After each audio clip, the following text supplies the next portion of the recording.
Mesdames et messieurs, bienvenue dans le podcast féministe de l'ONG Opinion éclairée. Aujourd'hui, nous parlerons de DSSR avec Tina Yuan Iloupeju, présidente de l'association Adintani IY et experte en DSSR. Elle est également juriste. Bonjour Tina. Bonjour. Corps des femmes, lois et tabous. Qui décide pour les femmes ivoiriennes? Alors Tina, quand on parle de droits sexuels et reproductifs, de quoi il s'agit concrètement? Alors, merci pour cette question, Dolores. Quand on parle de droit de DSSR, donc droit sexuel et reproductif, droit à la santé sexuelle et reproductive, en Côte d'Ivoire, il s'agit de tous les mécanismes normatifs, donc les lois sociales, les lois sociétales, parce qu'on ne peut pas concevoir de loi simplement dans un cadre autarcique. En fait, on prend le cadre social dans lequel ces lois vont s'appliquer, qui vont réguler l'accès aux soins, l'accès à l'information sur la santé sexuelle et reproductive, l'accès aux hôpitaux, l'accès ou non à l'avortement et l'accès aux contraceptions, l'information, la confidentialité, la question de consentement. Donc, c'est toutes ces normes, toutes ces questions qui tournent autour de la santé, donc l'accès aux hôpitaux dont j'ai parlé, mais aussi aux règles qui entourent la sexualité et la reproduction. Et pourquoi cette question est encore sensible, voire taboue dans nos sociétés aujourd'hui? Alors, elle n'est pas sensible, voire tabou. Elle est sensible et tabou. Elle est sensible parce que, comme je le disais tout à l'heure, la santé sexuelle va conduire, enfin, il y a tout un agrégat de normes en fait, qui rentre en ligne de compte quand on parle de santé sexuelle et reproductive. Surtout que le droit à la santé sexuelle et reproductive est tendancieux parce qu'il concerne qu'un seul corps qui est politisé, dont on parle politiquement, c'est le corps des femmes. Et dans nos sociétés, moi je ne dis pas dans nos sociétés africaines, parce que quand on sait un minimum de choses, on sait que ce n'est pas seulement dans nos sociétés africaines, même dans les sociétés occidentales encore, le corps des femmes reste encore politisé. C'est le seul corps sur lequel on légifère. Et donc ça fait que la femme même est conçue comme un être dépendant, quelles que soient les lois qui sont mises en place. Dans nos sociétés, socialement, la femme est... une femme n'a de valeur que si elle est mariée, une femme n'a de valeur que... Enfin, moi, ma mère me disait que chez les gourous, la femme ne vit pas seule. Elle vit soit chez son père, soit chez son mari, soit chez son frère. Et c'est des choses qu'on retrouve, en fait, dans certaines sociétés. Donc, dans ce cadre-là, le corps de la femme est soumis en fait à des pressions sociales, à des règles sociétales. Ce qui va conduire à ce que tous les droits, toutes les lois que l'on va devoir prendre sur ce corps-là vont avoir une interprétation de cette société-là. Donc sensible, parce qu'il ne faut pas trop bousculer les traditions et les coutumes, de sorte à ce que ces femmes-là deviennent trop libertaires, ou libertines, c'est plutôt libertines, et tabou, parce que c'est... Alors que la loi va prendre des normes, on va prendre la loi et on aura des lois sur le corps des femmes et tout.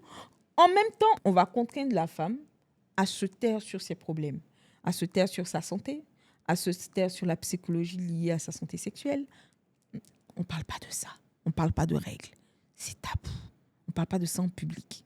Alors, en matière d'avortement, article 425 du Code pénal, le principe, c'est que l'avortement est interdit. Cependant, il y a des exceptions, donc en cas de viol, en cas d'inceste, en cas de maladie fœtale, donc si on trouve. Mais la question de l'effectivité de la mise en œuvre de ces exceptions-là se pose. Le fait est que les exceptions sont en cas de viol, en cas d'inceste. Donc, il faut qu'un médecin atteste qu'il y a effectivement une maladie fœtale et qu'il fasse un courrier pour permettre l'avortement. Il faut qu'un juge déclare qu'il y a vraiment eu inceste, donc une procédure qui est hyper longue, donc à quel moment on avorte. Il faut qu'un juge déclare qu'il y a effectivement eu... Parce que le viol, il y a une procédure juridique pour arriver à dire que je ne viens pas, je dis que j'ai été violée, bonjour, je veux avorter. Parce que le médecin qui va vous faire avorter, il faut qu'il prouve dans ses documents que vous avez effectivement été violée. Il ne vient pas. Et je n'ai pas vu, en tout cas, je n'ai pas encore vu, je demande à quiconque voudrait m'apporter la contradiction, que dans la réalisation du kit de viol, quand vous arrivez à l'hôpital ou au commissariat ou je ne sais où, quand on réalise le kit de viol, on donne à la femme, c'est permis en tout cas de donner à la femme une pilule du lendemain pour lui permettre de ne absolument pas déjà tomber enceinte de ce violeur. Et au-delà de ça, il y a le cadre social. Je vous disais, dans les DSSR, il faut absolument prendre en compte le cadre social. Et dans ce cadre social-là, la dame, elle va porter plainte entre le temps de la plainte et le temps de la mise en place de la procédure. Et vous soupirez déjà, on n'est même pas arrivé au cœur du sujet. Entre le cadre de la grossesse, du viol, et elle se découvre qu'elle est enceinte, on va lui dire l'enfant, c'est une bénédiction. On ne prend même pas en compte le fait que déjà le viol, c'est un traumatisme qui va impacter sa santé mentale pour ensuite porter une grossesse 9 mois. Vraiment, je suis vraiment très triste que ce soit des personnes qui ne tomberont pas enceintes, qui n'auront pas l'occasion d'avorter, de se poser la question même. Vais-je avorter ou pas? Alors, en matière de restrictions, voilà, il y a des restrictions, tout à l'heure vous le disiez, en ce qui concerne l'avortement et tout.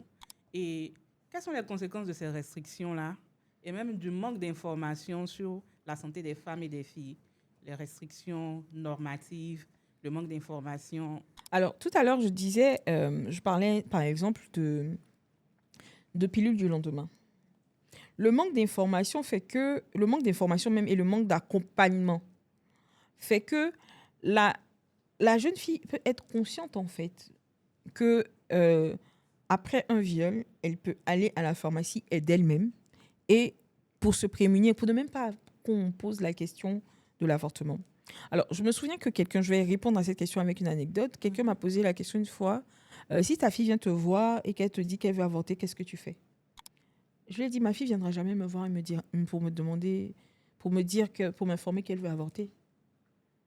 Parce que si elle reçoit une éducation sexuelle complète, en tout cas assurée, il y a 90% de chances qu'elle ne soit pas enceinte contre sa volonté.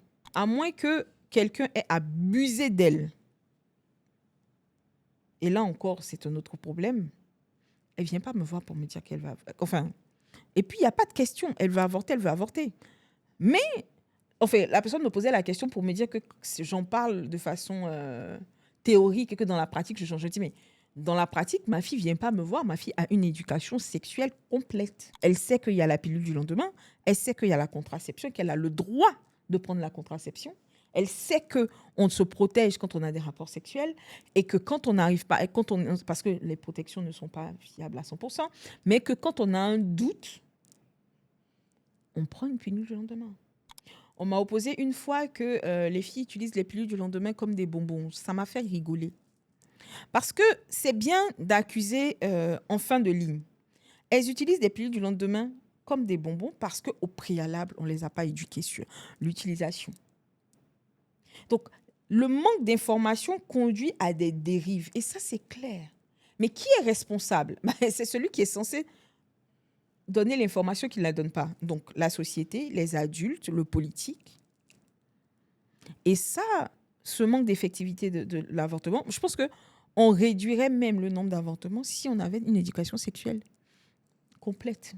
Avec l'association Dintani Y, on va sur le terrain et on rencontre les jeunes filles dans les écoles. J'ai un cas concret d'une jeune fille qui avait des douleurs pendant ses règles.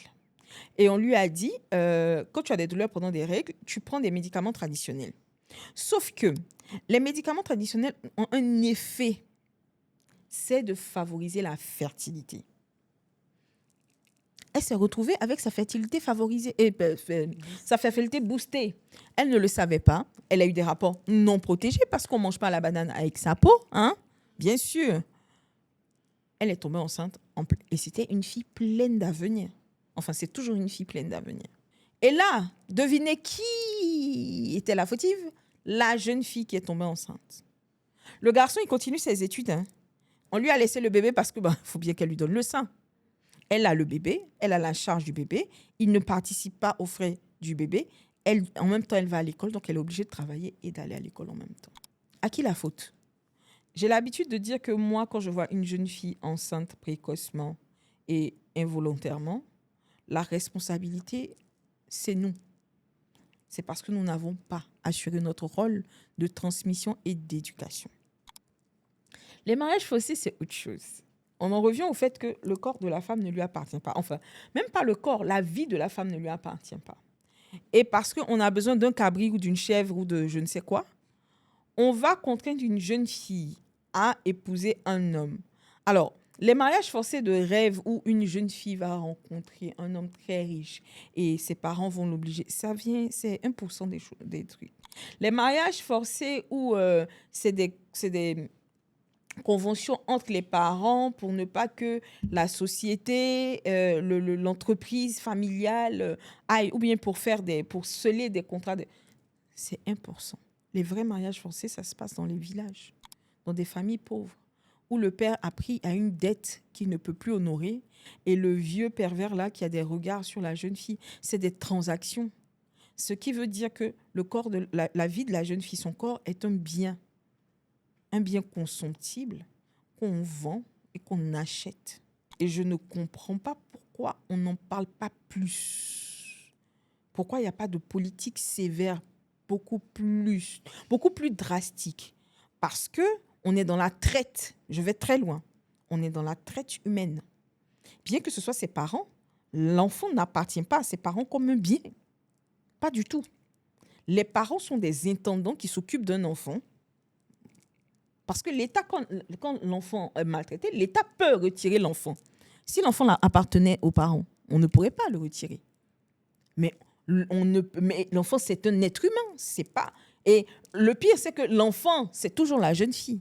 Parce que l'homme qui est contraint au mariage forcé peut avoir la femme qu'il aime.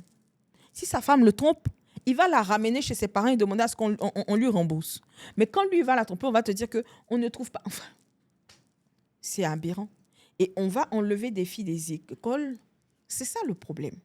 On va enlever des filles des écoles au CM1, au CM2, en 6e, en 5e, en 4e, pour aller les marier à un homme qui va aller poursuivre ses études à l'étranger et qui va se rendre compte que lui, enfin, finalement, cette fille du village et de la forêt, il n'en veut plus. Alors que là, il vient en vacances, il est enceinte. Il vient en vacances, il est enceinte. Et je veux dire là que la grossesse est utilisée comme un moyen de contrôler encore le corps des femmes. On est dans une... Oui, bon, Parlons d'accès des adolescentes aux services de santé sexuelle et reproductive. Est-ce que tu penses qu'elles disposent suffisamment d'informations fiables sur la santé sexuelle et reproductive? Déjà, quand tu dis accès, déjà, il faut que les jeunes filles sachent que elles peuvent aller parler de santé sexuelle et reproductive auprès de personnel de santé. Pourquoi les jeunes filles vont y aller quand nous-mêmes, femmes adultes, quand on va voir une sage-femme, elles nous traitent comme n'importe quoi? Pourquoi elles vont y aller? Pourquoi elles vont y aller quand elles n'ont pas... la confidentialité n'est pas garantie? Pourquoi iront-elles quand elles sachent que la sage-femme la mange dans le maquis de ma maman?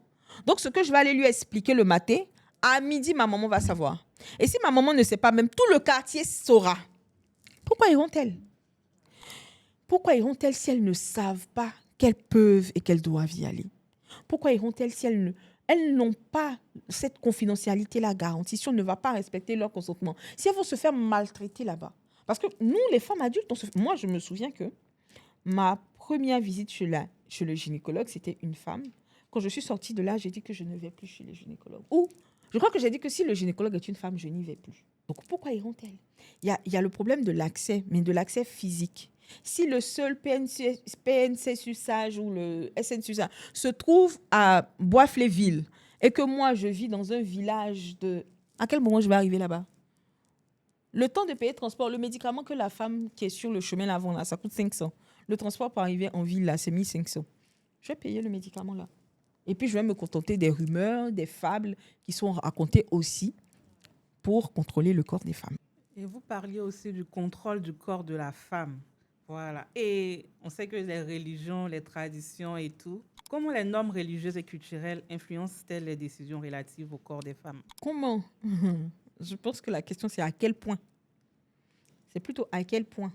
Parce que on va prendre l'exemple de la loi DSSR, parce que la Côte d'Ivoire est signataire du protocole de Maputo. Et à cet effet, la Côte d'Ivoire devait avoir depuis 2018, de mémoire, une loi DSSR. Cette loi n'est pas appliquée, cette loi n'a jamais été prise parce que les religieux bloquent.